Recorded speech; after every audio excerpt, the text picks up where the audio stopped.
disponíveis a atender todas as nossas necessidades, as suas necessidades.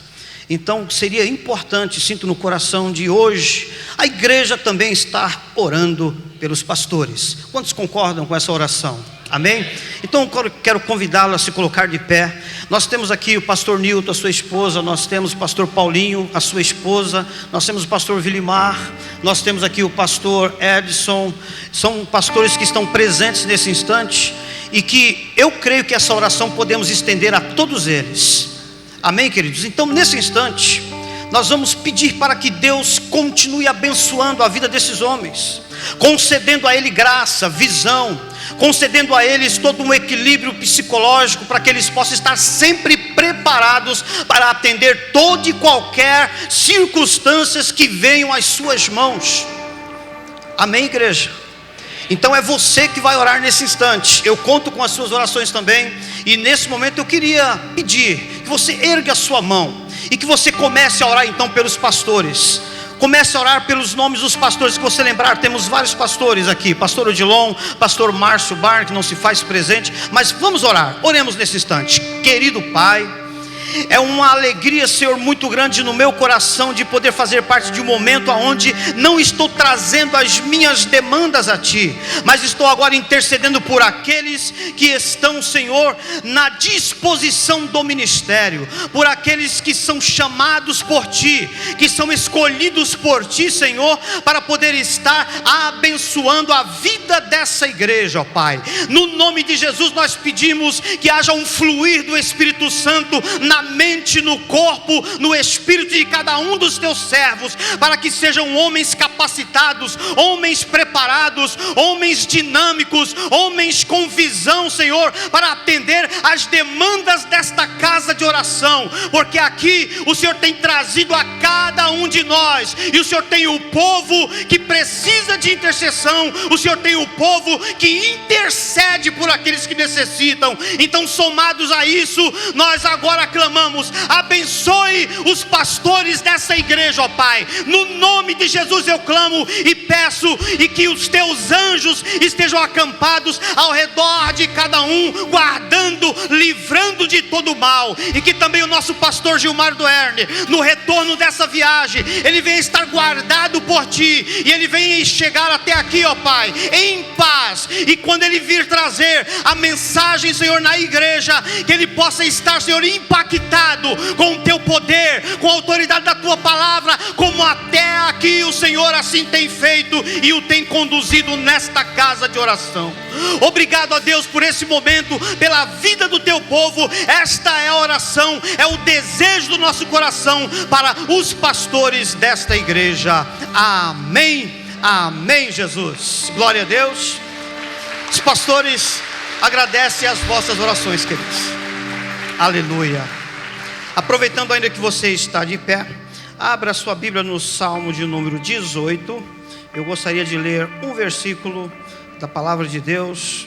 Salmo 18, versículo 50, Se você encontrou, você vai seguir comigo, e nós estaremos meditando justamente em algo que o salmista Davi escreveu.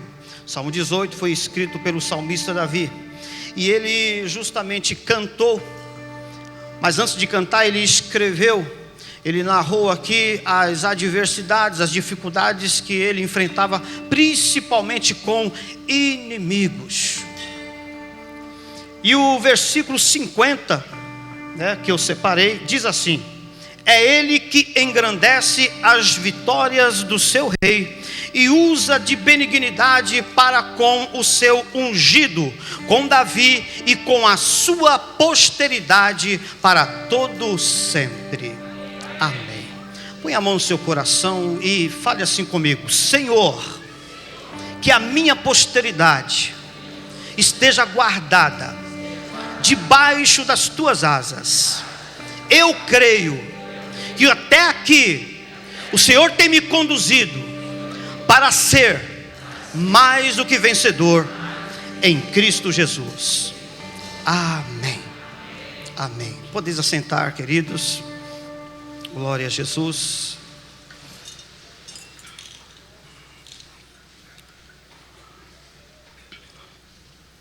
O combustível da pregação é o Espírito Santo. E o combustível da garganta é a água. Como é bom tomar um gole de água. Querido, a narração do Salmo 18, como eu já disse, ela fala sobre momentos muito difíceis. E para não precisar ler todo o texto, você vai perceber que Davi ele fala a respeito de inimigos que o cercaram, intentando contra a vida dele. Então ele chega a dizer no versículo 4, que diz: cordéis de morte me cercaram e torrentes de impiedade me assombraram. E eu quero parar um pouquinho para falar sobre essa questão dos cordões de impiedades que assombram. Existem muitas definições que poderíamos adquirir nesse texto, dentro desse conceito, dentro desse contexto. É importante que você saiba que quando nós vamos perceber a expressão de Davi nesse versículo sobre torrentes de impiedade que assombram, é como se você pudesse imaginar que no decorrer do dia a dia da sua vida, por mais que você busque lutar, por mais que você tenha aquela determinação de fé de enfrentar as adversidades, mas há momentos na vida que nos sentimos como que assombrados. Assombrados aqui traz um contexto como que de medo, como que de receio. É como se você estivesse percebendo que a sua caminhada em certos instantes passados, se você observar na sua vida passada, em todos os instantes que você lembrar agora, você há de convir comigo que houve momentos de medo, houve momentos de receio, houve momentos angustiantes, houve momentos que você pensou até mesmo que iria perecer por causa de uma doença, seja por causa de uma adversidade financeira, enfim, momentos que trouxeram situações assombrosas. Essas situações, elas acabam visitando as pessoas de noite antes de estarem dormindo no seu sono profundo.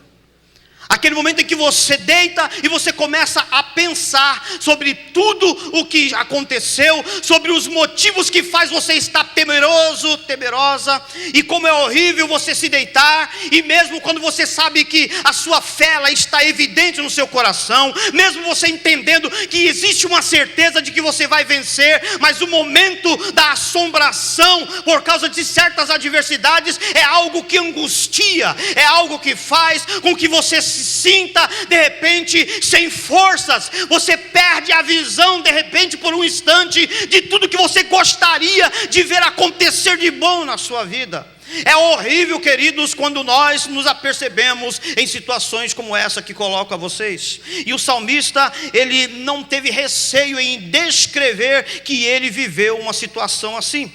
O versículo 4, ele fala de morte e de situações impiedosas.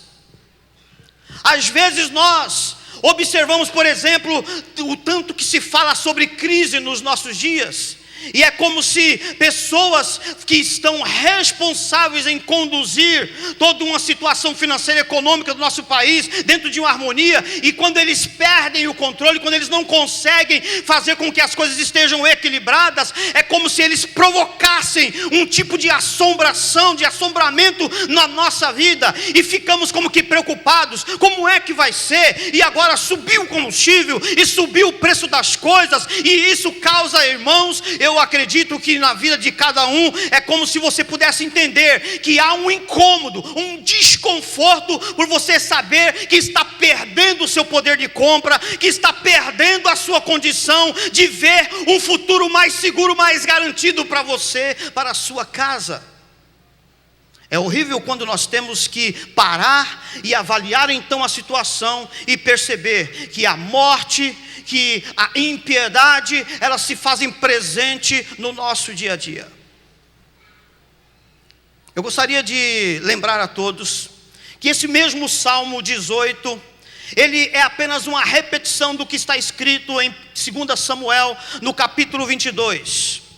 E eu gostaria que você abrisse a sua Bíblia então lá em 2 Samuel, e você vai perceber que todo o texto do capítulo 22 desse livro, o Davi, o salmista, o rei Davi, ele faz uma colocação aonde você vai perceber que se repete. Todo esse salmo ele se repete no Salmo 18, mas algumas palavras são um pouquinho diferentes. E eu deixei então eu separei, ou melhor dizendo, algumas coisas aqui que você vai sair daqui nessa noite sabendo que torrentes de impiedade, ou seja, situações que pessoas provocam, jamais poderão conturbar a sua vida. Você jamais poderá sentir-se abalado, seja com o que for que venha contra você. E então Davi no capítulo 22, ele coloca um versículo aqui no versículo 3, ele diz o seguinte: Deus é o meu rochedo e nele confiarei. Ele é o meu escudo e a minha salvação. E é interessante quando ele fala de salvação, ele diz: Ele é o meu alto retiro, é o meu refúgio, o meu salvador, que da violência ou de violências Ele tem poder para me salvar. Nós vivemos numa época, queridos, em que acreditamos realmente que Deus tem poder. É muito óbvio até nós na igreja falarmos: olha, Deus ele vai me abençoar, Deus ele vai me livrar. É óbvio nós dizermos isso quando nós temos o princípio da fé implantado dentro de nós. E nós perseveramos, e viemos à igreja, e nos reunimos em oração, e fazemos a campanha de 7 quartas-feiras, ou de 7 segunda-feiras, não importa, nós buscamos sempre procurar demonstrar ao nosso Criador, o nosso Deus, que realmente Ele é o nosso rochedo. Eu lembro do texto do apóstolo São Paulo, quando ele fala sobre as adversidades que ele enfrentou, e ele disse o seguinte: olha, eu posso passar por fome, posso viver na nudez, eu posso viver sendo perseguido, posso viver sendo caluniado, não importa o que possam fazer. A única coisa que Paulo se preocupava é que nada das circunstâncias aparentes iam jamais tirar o amor que ele tinha por Jesus. Então, quando eu percebo que Davi ele procura explicar lá nos Salmos 18, que existe uma torrente de impiedade que nos assombram, eu entendo que são essas coisas do dia a dia que Paulo estava se referindo. Havia pessoas que intentavam contra a vida dele porque ele pregava o evangelho, havia pessoas que queriam de uma forma muito violenta impedi-lo de continuar falando a respeito de Jesus, mas ele chega e com muita certeza e convicção, ele diz: nada vai me separar do amor do evangelho, do amor de Jesus, nada vai impedir que eu viva esse amor. Então, queridos, não queremos e nem quero ousar comparar a minha vida ou a sua vida com aquilo que Paulo está testificando, mas o que eu entendo é uma coisa: seja o que for que tenhamos que enfrentar, não devemos enfrentar como se fosse de cabeça baixa, entendendo que aquilo está quase que a sucumbir a nossa vida. Deu errado uma coisa aqui, eu estou perdido. Alguém falou algo ali contra mim, agora eu não vou mais conseguir adiante, perdi o ânimo, perdi o objetivo e o propósito da minha carreira porque alguém falou algo contra mim. Queridos, não adianta, essas coisas, elas não podem nos amedrontar. Nada nesse mundo pode ser motivo para separar eu e você da certeza de que o Deus que é poderoso, Ele está exemplificado aqui pelo salmista Davi. Ele é o nosso rochedo em meio às adversidades. O que é Deus para você? O que é Jesus para você? E eu gostaria de refletir rapidamente com você então no mesmo capítulo, versículo de número 51. E aqui tem uma palavra bonita, uma palavra especial.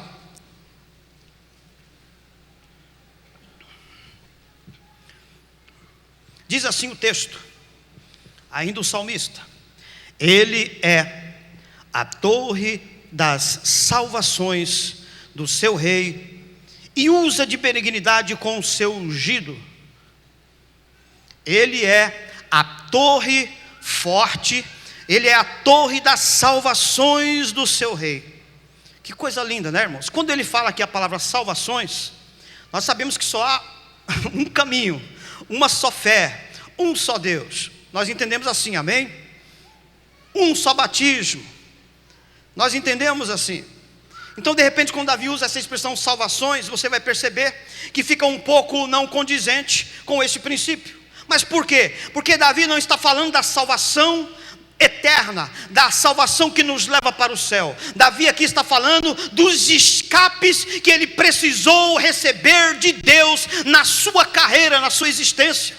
E você deve saber quantas e quantas vezes ele foi livre de morte da mão do rei Saul. Ele foi livre de morte da mão dos seus inimigos. Eram tantos que se levantavam, eram os filisteus, eram homens totalmente sanguinários, que não tinham nenhum pingo de temor em relação ao Deus de Israel. Mas mesmo assim, Davi, sabendo que eles eram fortes, que eles tinham até condições de vencê-lo, você vai perceber que a carreira de Davi, ela está relacionada com perseguição de morte, desde o começo, quando é narrado a sua história. Quando ele já vivia lá cuidando das ovelhas, vinha o leão, vinha o urso e intentava para matar as suas ovelhas, e ele não tinha medo, ele enfrentava. Depois você vai ler mais adiante, e Davi, ele se depara com um gigante, e que ele sabia que ele não poderia vencer aquele gigante. Ele fala assim para Golias: eu não tenho nada para poder enfrentar você, mas porém eu vou a ti em nome do Deus, o Senhor dos exércitos. Olha só o rochedo aqui na vida, presente na vida de Davi. Olha só a torre forte provocando salvações e escapes na vida daquele homem. Tem alguma coisa que seja diferente para nós, queridos? Como é que está a sua carreira? O que você tem enfrentado dia após dia? Eu quero dizer uma coisa, meu irmão. Eu quero dizer a você que Jesus, Ele entende todas as suas fraquezas. Antes de falar das suas necessidades, vamos entender um pouco aqui sobre a questão da fraqueza, que pode ser a fraqueza da fé, pode ser a fraqueza por causa das tentações, pode ser a fraqueza por causa de pecados, de vícios, não importa o que seja. Mas vamos analisar, avaliar um pouquinho essa questão, porque Davi, quando ele fala que Deus é a torre das salvações dele, e usa de benignidade para com o seu ungido. O que significa usar de benignidade? Deus usava de misericórdia para com ele, porque Davi sabia quem exatamente ele era. Você vai perceber na narração da história desse homem, que houve 2 momentos que foi horríveis na vida dele. Mas o Deus, o rochedo, estava com ele. Não concordando com suas fraquezas, com seus fracassos, mas estava com ele. Como é que está a sua carreira? Quais são os tipos de situações que você tem enfrentado? E a gente consegue explanar isso, eu acredito, que de uma forma bem clara nos nossos dias. Uma das coisas que muito nos incomoda, que está perturbando a humanidade nos dias de hoje, e nós vamos perceber, é um fator chamado finanças. Isso tem trazido preocupações das mais variadas na vida das pessoas. Seja solteiro, casado, seja viúvo, não importa quem seja. Quando você analisa a sua vida financeira, e se ela for motivo de você ter medo, de você estar preocupado, de você não estar dormindo direito, querido, entenda uma coisa: algo precisa acontecer para que esse temor, para que esse medo, para que essa assombração, seja de dívida, seja de não conseguir sucesso nas coisas que faz, isso precisa ser vencido. E nós, com o nosso jeito, com a nossa fórmula, com a nossa maneira de ser, de fazer, eu quero lhe dizer uma coisa, querido: por mais que você tenha um equilíbrio, um controle com a sua vida, mas volta e meia as pessoas se deparam com situações que lhe tiram o sono. Esse é o primeiro que estou citando. O segundo é a questão da família. Quantas coisas tristes que têm ocorrido no meio das famílias: contendas, brigas, dissensões, confusões, discórdias. E em meio a tudo isso, a família tem que estar a cada dia aprendendo a lidar com as questões. E parece que as pessoas têm que aceitar certas coisas. Pastor, eu sou obrigado a aceitar essas coisas erradas dentro de casa. Eu sou obrigado a aceitar o meu marido. Eu sou obrigado a aceitar a minha esposa. Queridos, nós estamos discutindo e nem quero trazer o pensamento acerca do que você tem que suportar ou do que você tenha que aceitar, mas eu quero lhe dizer uma coisa: precisamos entender que existe um acontecimento sobrenatural no dia a dia da nossa vida, e que se não tivermos a luz da palavra de Deus para nos direcionar, nós vamos ficar confusos igual ao mundo, andando de um lado para o outro, não sabendo para onde estar indo, e quando vai se perceber é a destruição, é a miséria, é a discórdia, é a bancarrota invadindo a vida. Mas, querido, nessa noite eu quero lhe afirmar e lhe assegurar de uma coisa: que Deus não permitirá que nós saiamos desse lugar sem que nós tenhamos a consciência de que Ele está conosco. Ele é o Deus do rochedo, aquele que firma a cada um de nós, que nos toma pelas suas mãos. O salmista, quando ele fala que ele é a torre, então nós vamos fazer alguma reflexão sobre o que é torre. Torre é algo que você constrói e que ela vai muito alto. Ela pode ter um ângulo quadrado embaixo, bem largo, e depois ela vai subindo e se estreitando. Quem já viu a Torre Eiffel percebe esse tipo de construção. Quem já viu prédios enormes, arranha-céus, sabe como é que funciona. Mas, lá em Gênesis, no capítulo 11, não precisa ler, mas conta-se a história da Torre de Babel. Os homens estavam lá, e eles lembraram que um dia a terra tinha sido destruída com água, e eles ficaram tão preocupados que eles falaram: vamos nos juntar aqui, e vamos construir uma torre, e nós vamos ficar todo mundo aqui junto, não vamos separar, não vamos se espalhar mais, e aqui nós vamos estar seguros, e nós vamos chegar até o céu. Eles fizeram a torre,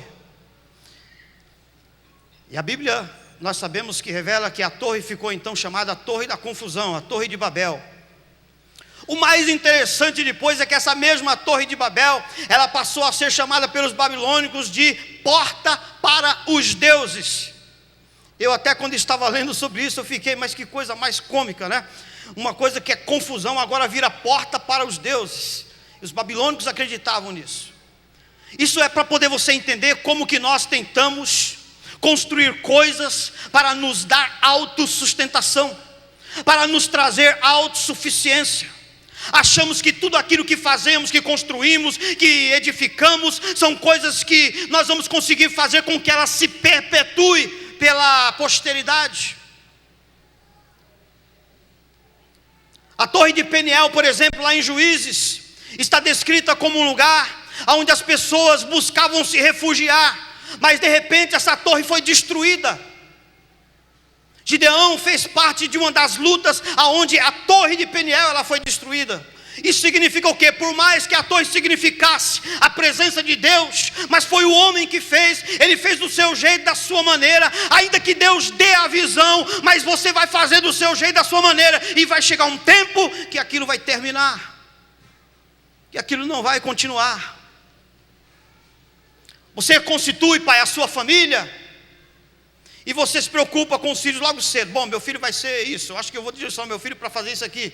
Eu vou abrir um negócio, vai ficar muito rentável, e aí vou deixar, e os meus filhos vão continuar, e vão viver muito bem, sossegadamente, e vai ser uma alegria. E a gente já conhece essa história. Nós temos exemplos aqui na cidade de que avós, tataravós, talvez pensaram dessa forma, construíram patrimônios enormes, e que hoje a família não consegue mais viver desse patrimônio. São tipos de torres que o homem tem habilidade para fazer e construir e constituir, mas que tem tempo pré-determinado para existir. Por isso, queridos, que Deus, lá em João 3,16, enviou o seu Filho Jesus ao mundo, para que todo aquele que nele cresce não viesse a perecer, mas obtivesse a vida eterna. Em outras palavras, o que eu quero dizer é que Jesus, Ele sim, é a torre que eu e você precisamos estar refugiados. Você crê nisso? Você crê em Jesus? Você crê que Ele tem poder para poder dar sustentação à sua existência aqui nesse mundo?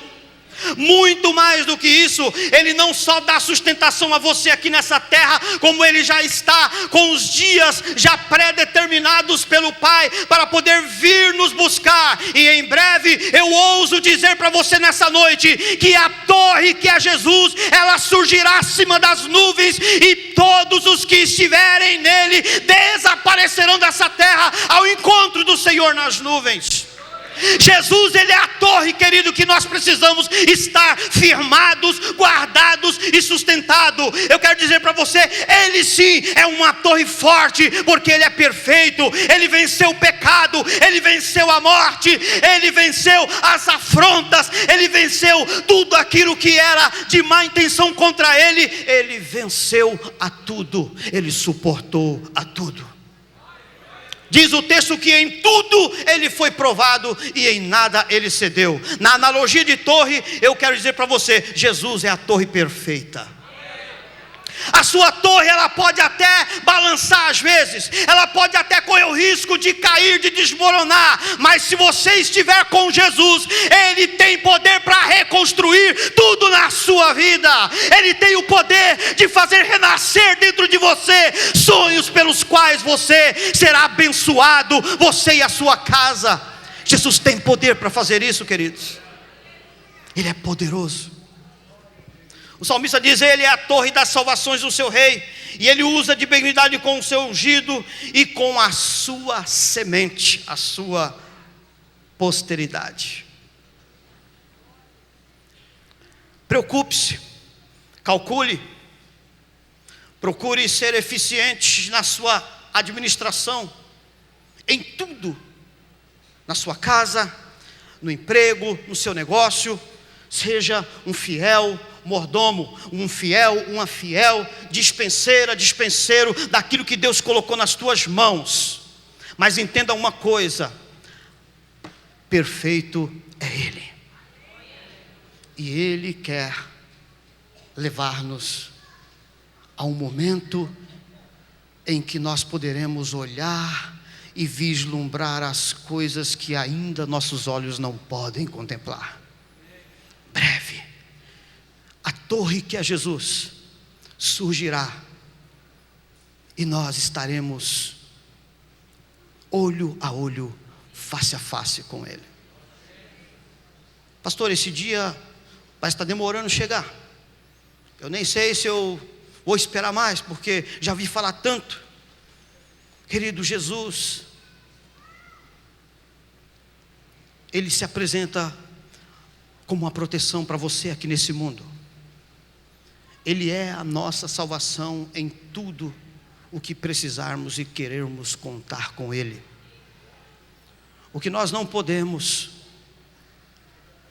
é deixar que a dúvida, que a incerteza venha varrer a semente de fé que foi plantada no nosso coração. Alguém pregou para você um dia. Hoje você está aqui ouvindo uma pregação. Alguém um dia se dispôs a ensinar, a orar. Alguém se dispôs a fazer com que você pudesse estar seguindo esse caminho. Alguém fez isso por você. Não jogue isso fora. Valorize as coisas espirituais, porque Jesus, Ele tem algo de extraordinário para mim e para você.